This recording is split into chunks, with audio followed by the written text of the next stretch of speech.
Hi, my name is Phil Bolander, and I'm back with another pop. My pops are my points or perspectives, and I'm actually calling this one a massive pop.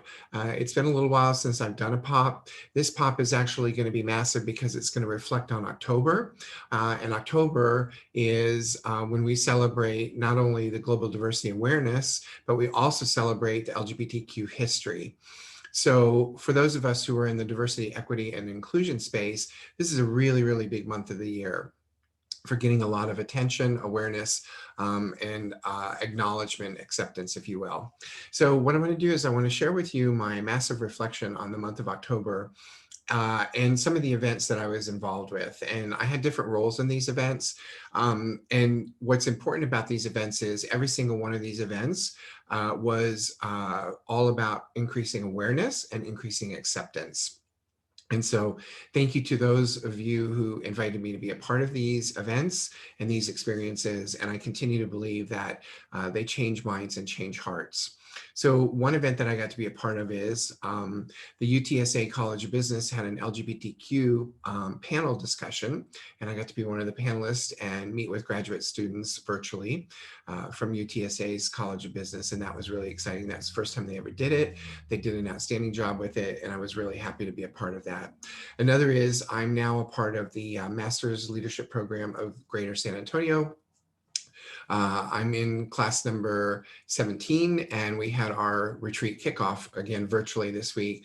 And what I was extremely impressed with as I was drawn to this program and really wanted to do this program is that the very first retreat launch was all focused on diversity, equity, and inclusion, and some of the updates and some of the changes that they've made to their program that specifically bring in that diversity, equity, and inclusion. I also got to sit in on a economics and diversity panel discussion webinar this week. It had state legislators, both House of Representatives as well as senators. The former House Speaker was there, and some business leaders within San Antonio. And the whole idea of it was to talk about how diversity in the workplace, diversity in the marketplace, and diversity in our communities is really good business. And so there were a lot of numbers that were written, a lot of numbers that were shared around it that had been written in these policies and research that had been done. So that was really amazing. I continue to be involved with the LGBT Chamber of Commerce here in San Antonio. And then I also have the opportunity to work on the Texas Chambers. So that's the coalition of all the chambers in Texas. I'm very excited about that. And also this month, the TEDx San Antonio kicked off their organizers and committee leads and board member meeting. And I'm happy to say that I'm continuing to work as a lead organizer for the LGBTQ salon that'll happen next year, likely in June. Another thing was we had an event for SARMA. SARMA is the San Antonio Human Resources Management Association.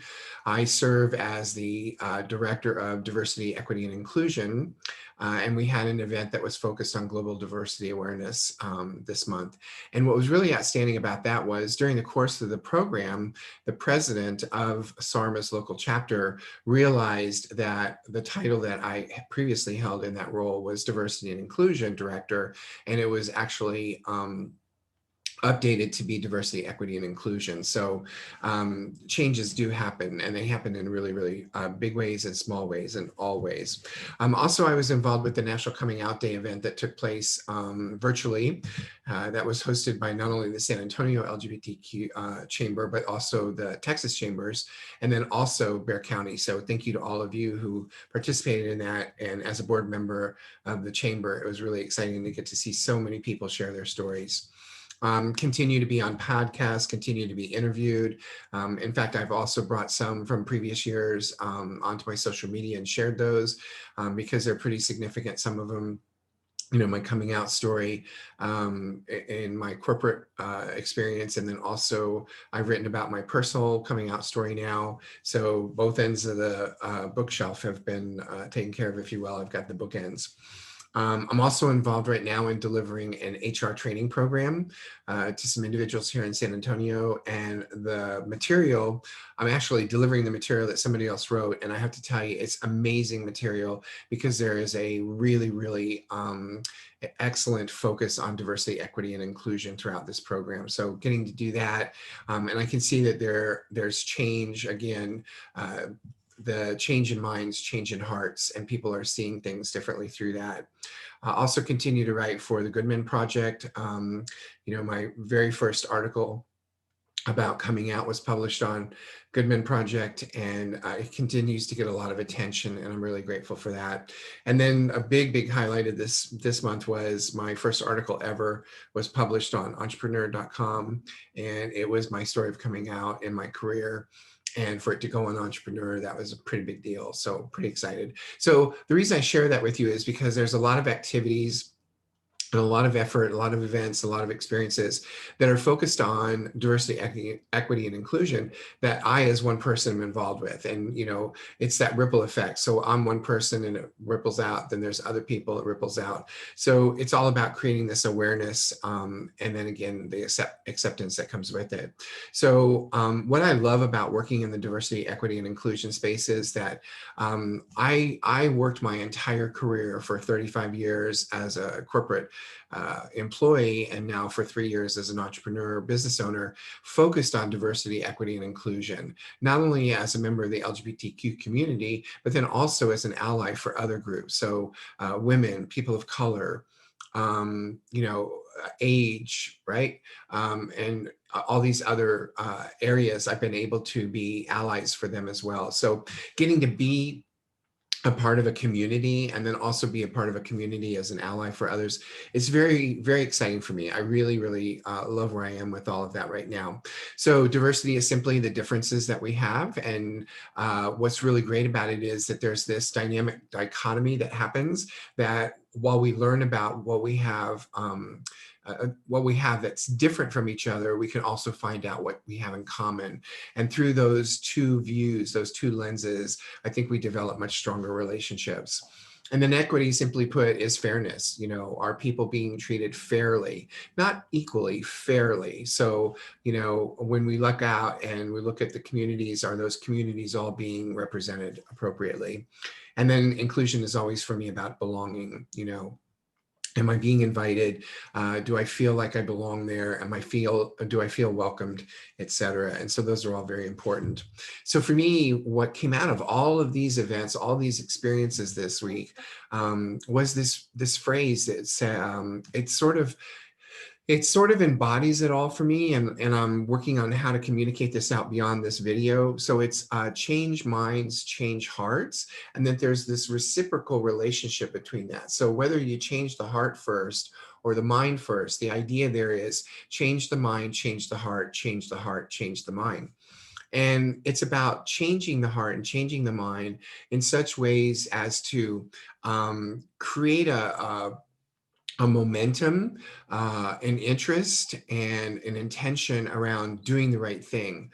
What I keep hearing over and over again when I'm in these conversations with others, and they could be members of a diverse community or they could be an ally for a diverse community, they keep saying over and over again, it's the humane thing to do to treat people with respect and dignity and acceptance. And so I hope people continue to share that message as long as it's deep in their heart and their minds. And for those people who haven't yet found that in their hearts and their minds, I hope that all of this that's going on gives you an opportunity to reflect on your own thoughts and feelings and maybe discover that hate and discrimination, prejudice, bias, bigotry, and those kinds of things towards somebody that's different from you really should be intolerated. It should not be accepted at all.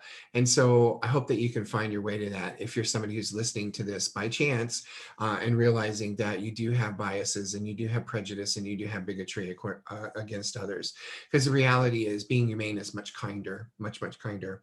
So what I think would be exciting is if we all would ripple this out. So I can ripple it out as an individual. You can ripple it out as an individual. We can ripple it out from October. October is a month where we have a lot of awareness and a lot of activities around this, as I mentioned earlier. However, what can we do rippling it out beyond October? What can we do in November and December and January and so on? So I hope you found some meaning in this. I hope that this caused you to have a greater sense of appreciation for what it is to be in the DE&I space. My hope is that if you're already in one of these diverse communities, or you're an ally and you're out there, that the work that you're doing is meaningful and rewarding, and that it's having an impact on other people's lives. And if you haven't yet found your way to being, an inclusive leader, or accepting diversity as it is, then what I would encourage you to do is to continue to seek out the opportunities to change your heart, change your mind. And so with that, I'm going to share this, this screen behind me, giraffes. So two things I want to share with you about it. The first is, it really is one of the visuals for me that exemplifies diversity, equity, and inclusion, right? Because that giraffe who looks different with different colors has not been excluded, has not been shunned, has not been sent away, and continues to be a part of that. I don't know what you call a group of giraffes, so if somebody knows it, go ahead and put it in the comments. But that herd or group of giraffes is very accepting of that giraffe that looks different from them. And so the other thing around it is that back in the 1990s, when I first became an organizational development consultant, one of the things that we did on a regular basis was look for individuals who were willing to stick their necks out, and do things that had risks involved with them in order to promote a better culture, be a better leader, improve the processes, et cetera. And so there was this thing about sticking your neck out, and we had a stuffed animal, stuffed giraffe specifically, that would be given to the individual in our team meetings every month for whatever it is that they did in the story that they shared about it. So let that be a lesson to us, that if we stick our necks out and take risks, that we can be rewarded. And so with that, with much gratitude, I always appreciate you watching these videos, paying attention to these videos, commenting on these videos, and most definitely reach out to me if you want to have a conversation around what it might look like to work with somebody who has, and dare I say, nearly 40 years of professional experience in the DE&I space. And so while we call it DE&I now, the reality is that it was just the way that I was, showing up at work starting in 1982. So with much gratitude, thank you.